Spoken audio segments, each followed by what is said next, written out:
Si nous vivons sur une boule, principalement recouverte d'eau,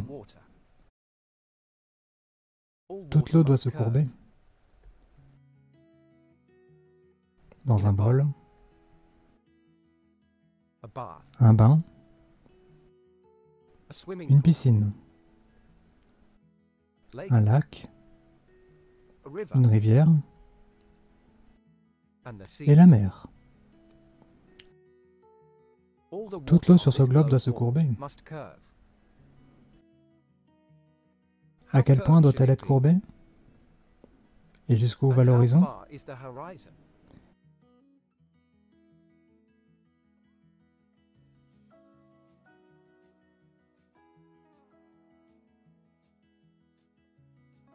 Emma cherche la plage de l'autre côté de l'horizon. Sa position est ici.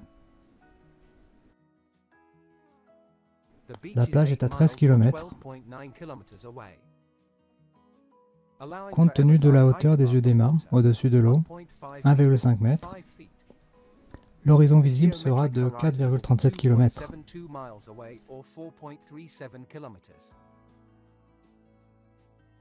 La plage est cachée par l'horizon par 5,84 m à cette distance.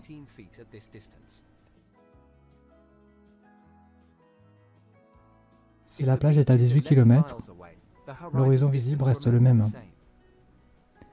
La hauteur cachée au niveau de la plage sera de 14,58 m.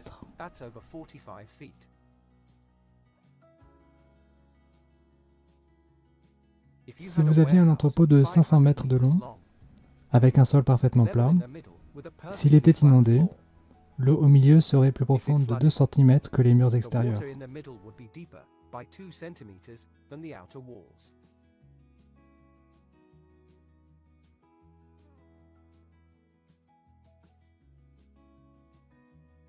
Si nous vivons sur une boule, qui est principalement recouverte d'eau, le courbé devrait être très facile à trouver. Un homme s'est donné pour mission de la chercher. Dr. John Dee.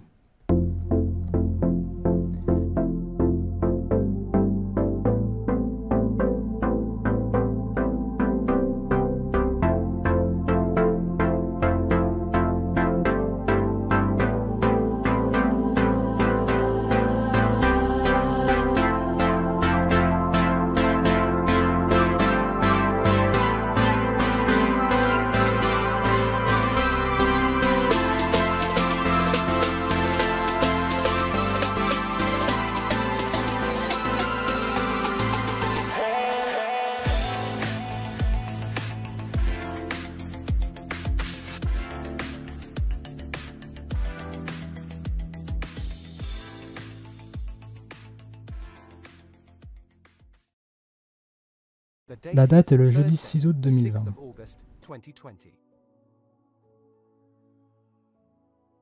Chez lui, dans le Sussex, sur la côte sud de l'Angleterre, il est 5 heures de l'après-midi. Dr. John vérifie la météo sur les villes de Worthing et Shoreham. Les conditions météorologiques de Worthing et Shoreham sont idéales pour les observations à venir. Il doit être en mesure de filmer la marée calme, 1 heure avant l'heure de la marée basse.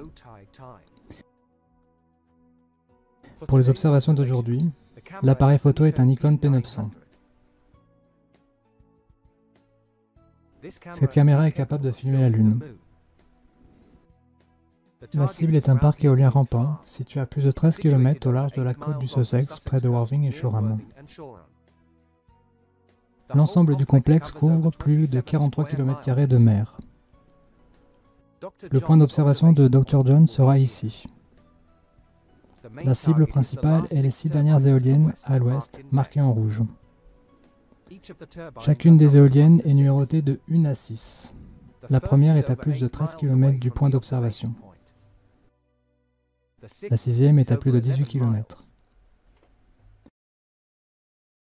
Les éoliennes sont des structures massives. Chacune des 3 pales mesure 55 mètres de long. Jusqu'à la partie centrale, les éoliennes font 80 mètres.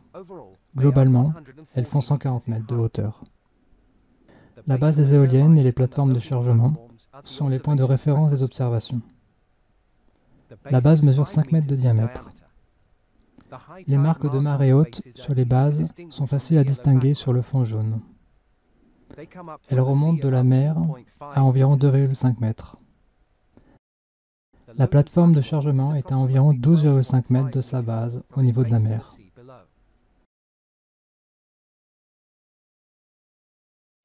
Si nous vivons sur une boule d'un rayon de 6371 km, à la hauteur d'observation prévue par Dr John au-dessus de la mer de 1,07 m, l'horizon sera de 3,7 km.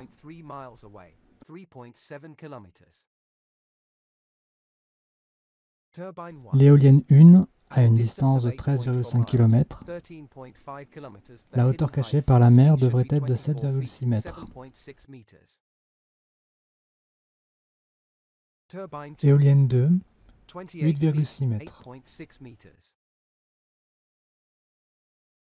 Éolienne 3, 10 mètres. Éolienne 4, cachée par 11,5 mètres. Éolienne 5, 14,7 mètres. Et l'éolienne 6 sera cachée par un peu plus de 16 mètres.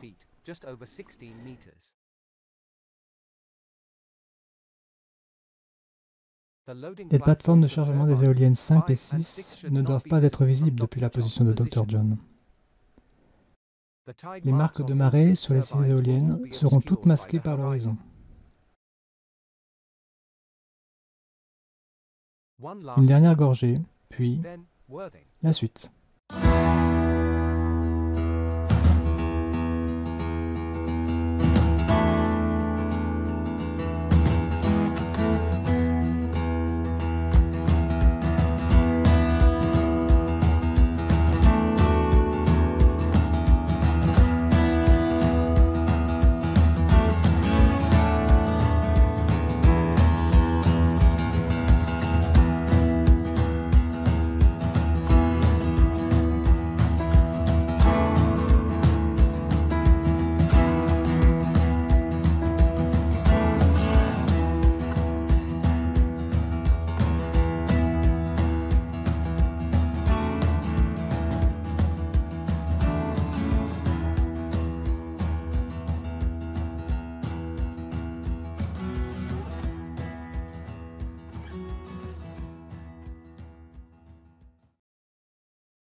Le trépied de l'appareil photo est mis en place.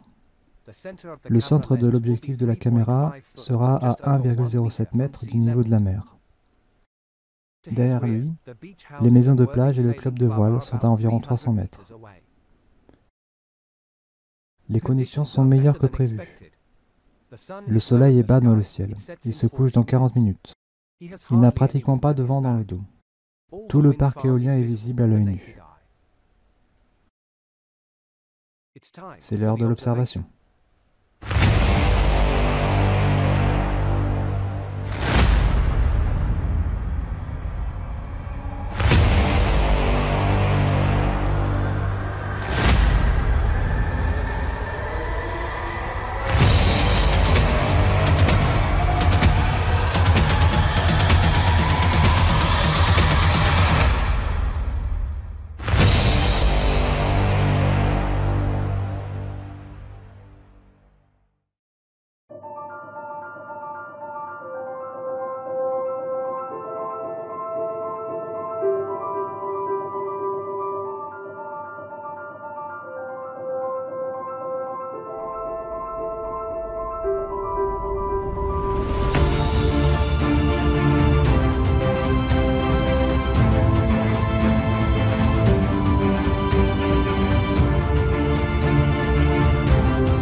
Si nous vivons sur une boule, principalement recouverte d'eau, ces observations ne sont pas possibles.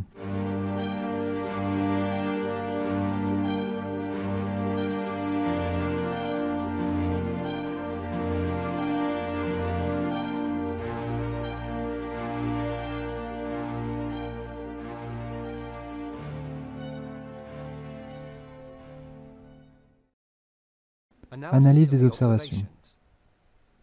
Nous pouvons clairement voir toutes les éoliennes 1 à 6 entièrement visibles. On peut même voir le reflet de la base des éoliennes sur la mer. L'horizon est visible bien au-delà de la dernière éolienne. La baisse de hauteur est clairement due à la perspective. Il n'y a aucun signe de courbure.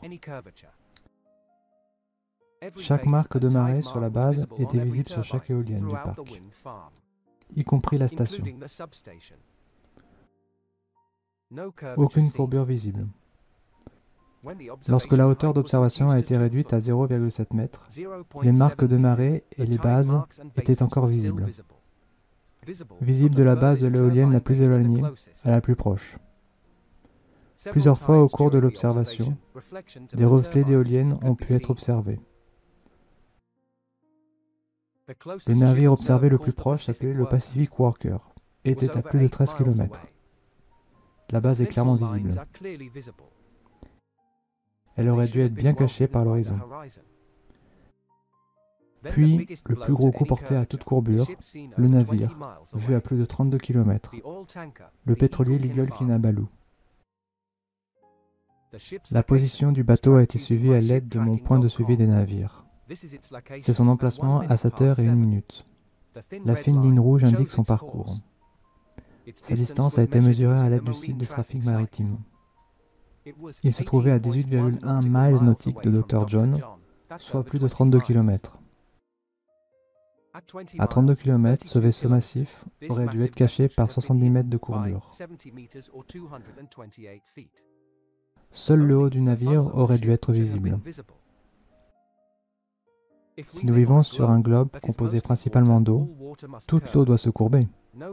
Aucune courbure n'a été observée. Les observations sont mathématiquement impossibles.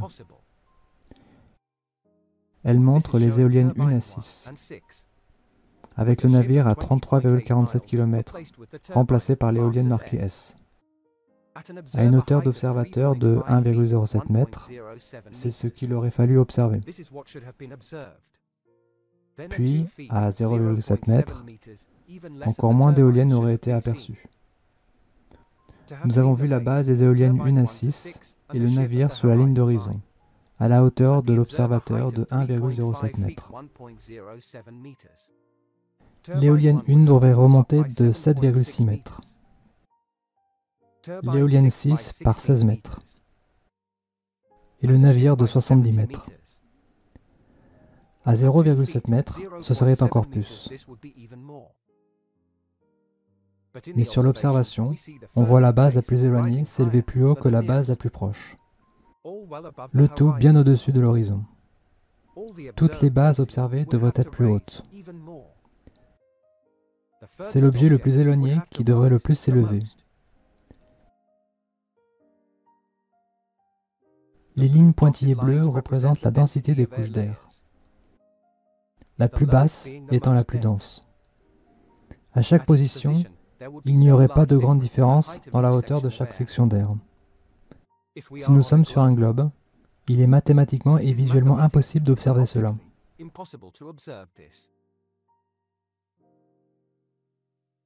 Jetons un œil à l'optique mise en jeu lors de l'observation.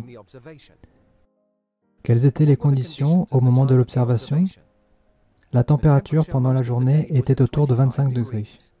L'humidité était de 45 à 46%. La visibilité était extrêmement bonne.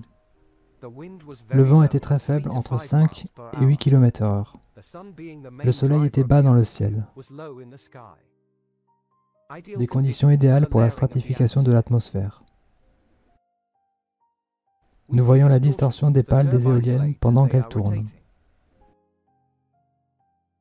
Les pales au sommet ont peu de distorsion jusqu'à ce qu'elles touchent une couche atmosphérique. Il y a plus d'1,5 km de distance entre la première et la dernière éolienne. Les éoliennes ont toutes l'air disproportionnées. Les générateurs au milieu des pales doivent réduire de taille en raison de la perspective. La largeur des bases jaunes doit également être réduite. Dans cette observation, elles ont toutes l'air de la même taille. La même chose sur ce cliché. La base la plus éloignée et la plus proche ont la même largeur. Elles devraient ressembler à ceci. La plus proche a été grossie d'environ 1/3. La plus éloignée par plus de 2 fois. C'est encore la même chose sur ce cliché.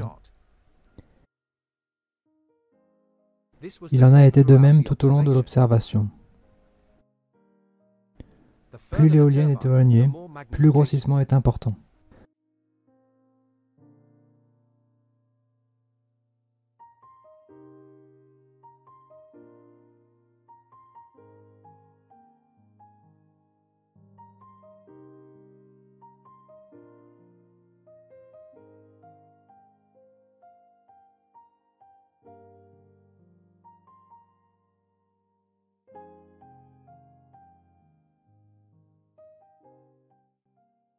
Voici à quoi elle ressemble par un jour ensoleillé.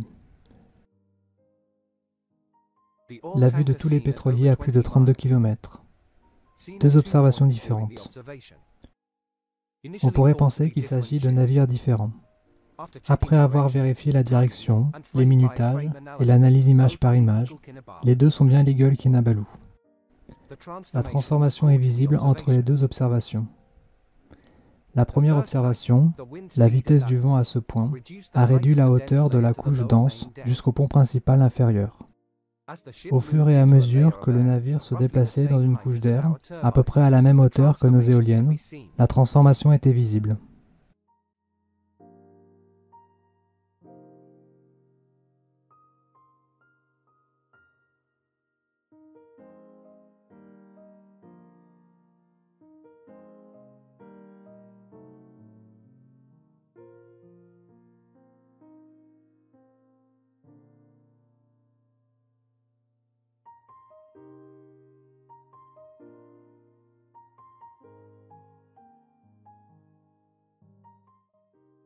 La hauteur de la couche atmosphérique à nos éoliennes serait à ce niveau sur le navire.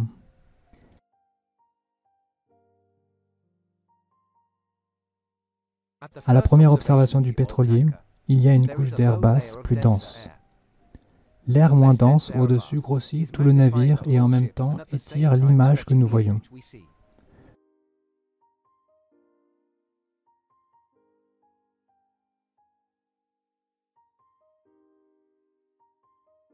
Le navire le plus petit est ce que nous verrions sans atmosphère dense. Ensuite, le grossissement dû à la densité de l'atmosphère, puis la distorsion tout en haut. Au fur et à mesure que le bateau se déplaçait vers le niveau de densité supérieure, sous la ligne jaune, décompressé et étiré, identique à nos bases d'éoliennes. La partie de la couche supérieure est maintenant agrandie pour paraître plus grosse en haut.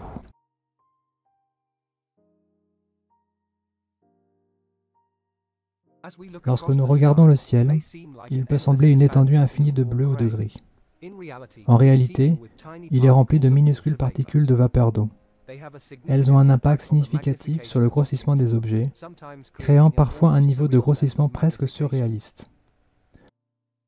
Lorsque la lumière traverse des particules d'eau dans l'atmosphère, elle est réfractée et diffusée dans diverses directions.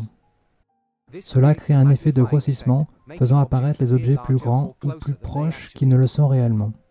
Par exemple, un matin brumeux, une chaîne de montagnes éloignée peut sembler plus proche que par temps clair. Avec un minimum de particules de vapeur dans l'air, le Soleil semble petit. Lorsque la vapeur s'accumule, chaque particule agit comme une lentille. Le Soleil est alors vu plus grand qu'il ne l'est en réalité. Plus la concentration en humidité et la taille des gouttelettes dans l'air sont élevées, plus le grossissement est important. La présence d'humidité ou la quantité de gouttelettes d'eau par centimètre cube d'air agrandit les objets à l'intérieur ou situés derrière. En regardant à travers une couche d'air avec la même teneur en humidité, un objet proche de l'observateur sera moins grossi qu'un objet plus éloigné. Au fur et à mesure que la lumière de l'objet traverse chaque couche d'air humide, chaque couche l'amplifie davantage. Plus l'objet est éloigné, plus il traverse de couches de grossissement. Nous voyons la Lune dans le ciel, alors que le Soleil est sur le point de se lever. Notez la taille de la Lune à travers l'atmosphère riche en vapeur. Lorsque le Soleil se lève, il réduit considérablement la quantité de vapeur dans l'air. Pendant que cela se produit, on peut voir la Lune diminuer de taille. Comme la vapeur d'eau dans l'air est réduite, l'effet grossissant l'est aussi.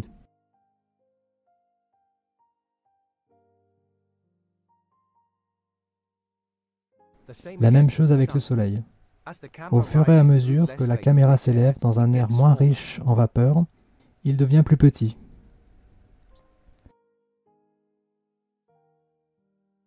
Lorsque l'air est moins humide, avec moins de vapeur, à mesure que le Soleil s'éloigne, sa taille diminue. Toutes les particules d'eau portent une charge électrique. C'est plus évident quand nous voyons la foudre.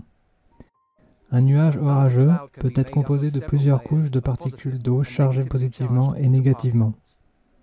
Cela crée des couches de vapeur de charge positive et négative. Il n'y a pas que les nuages qui contiennent une charge électrique. À partir du sol, chaque particule de vapeur d'eau contient une charge. Les particules d'eau dans l'air augmentent la tension de 100 volts à 500 volts par mètre. L'expérience du compte-gouttes d'eau, Kelvin, peut produire des milliers de volts avec juste de l'eau courante. Cela montre la véritable puissance potentielle de la vapeur dans notre air. Chaque particule d'eau est à différents états de charge. Plus la particule est grosse, plus la charge potentielle est grande. Lorsque le Soleil est levé, il entraîne le système par convection. De plus, comme pour les charges solaires utilisées pour produire de l'électricité à partir du Soleil, cela modifie l'état de charge de chaque particule. Lorsque le Soleil se couche et que le vent est à faible vitesse, les particules se déposent en couches en raison de l'état de charge de chaque particule.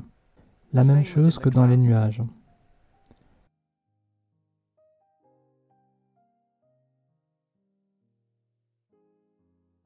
La ligne jaune pourrait être une couche de particules d'eau chargées négativement. Dans ce cas, il s'agit de pollen chargé négativement. Cela attirera et créera une autre couche de vapeur positive. Chaque couche individuelle s'agrandit de différentes manières, comme nous pouvons le voir dans ce lever de soleil. Alors que nous observons les éoliennes au premier plan, la partie inférieure est comprimée, déformée et agrandie. Lorsque les pales d'éoliennes atteignent le sommet, elles sont grossies et étirées. Chaque couche modifie ce que nous voyons.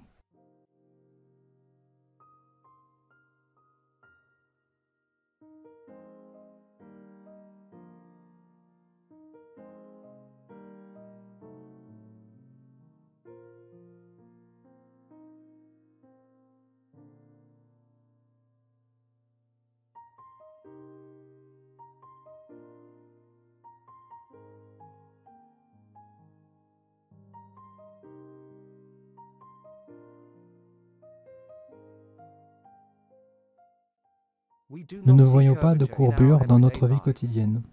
Ce que nous voyons est régi par la perspective. Simplement, ces objets, plus ils sont éloignés, paraissent plus petits. Avec des particules d'eau dans l'air, agissant comme une lentille, le lever et le coucher du soleil que nous voyons sont un effet optique de l'atmosphère. Lorsque l'humidité est élevée, nous voyons un soleil ou une lune plus grande se lever et se coucher. Lorsque le soleil s'éloigne, il a la même taille en raison de l'effet lentille de chaque couche. Lorsqu'il y a peu d'humidité dans l'air, le Soleil et la Lune diminuent de taille à mesure qu'ils s'éloignent. Si vous examinez cela avec un esprit ouvert, vous vous rendrez vite compte que vivre sur cette boule, avec une surface principalement constituée d'eau, c'est impossible.